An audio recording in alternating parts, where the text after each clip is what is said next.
Hello అండి, 9 years అమ్మాయికి dhoti pant cutting చూసేద్దాము. ముందుగా 2 మీటర్స్ క్లాత్ని ఈ విధంగా డబల్ ఫోల్డింగ్లో వేసుకొని ఫోల్డింగ్ మన వైపు ఉండేటట్టు వేసుకోవాలి.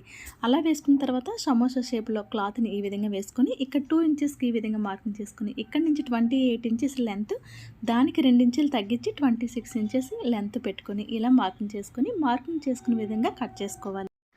ఇప్పుడు మనం క్రాస్ ఏరియాకి 10 ఇంచెస్ పెట్టుకుందాం. పిల్లలకి 2 ఇంచెస్ మైనస్ చేసి 8 ఇంచెస్ దగ్గర ఇలా పెట్టుకొని 1.5 ఇంచ్ వెడల్పు తీసుకొని ఇలా ఒక బాక్స్ షేప్ తీసుకొని రౌండ్గా మార్కింగ్ చేసుకోవాలి. ఇక్కడ 5 ఇంచెస్ దగ్గర ఒక మార్కింగ్ చేసుకోవాలి. ఇక్కడ 1.5 ఇంచ్ దగ్గర మార్కింగ్ చేసుకోవాలి.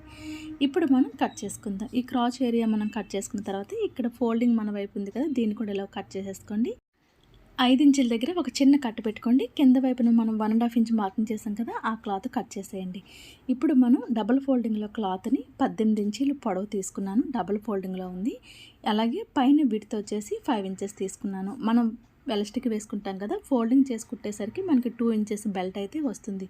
ఇక్కడ 2 ఇంచెస్ వస్తుంది కాబట్టి మనకి క్రాస్ ఏరియా దగ్గర 8 ఇంచెస్ పెట్టుకున్నాము. ఇది 2, అది 8, మనకి 10 ఇంచెస్ క్రాస్ ఏరియా అయితే వచ్చేస్తుంది. ఈ విధంగా కటింగ్ అయితే చేసుకోవాలి.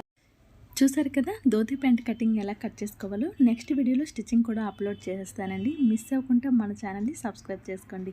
అలాగే ఈ వీడియో నచ్చినట్టయితే ఒక చిన్న లైక్ చేసేయండి. Thanks for watching this video. మరొక వీడియోతో మళ్ళీ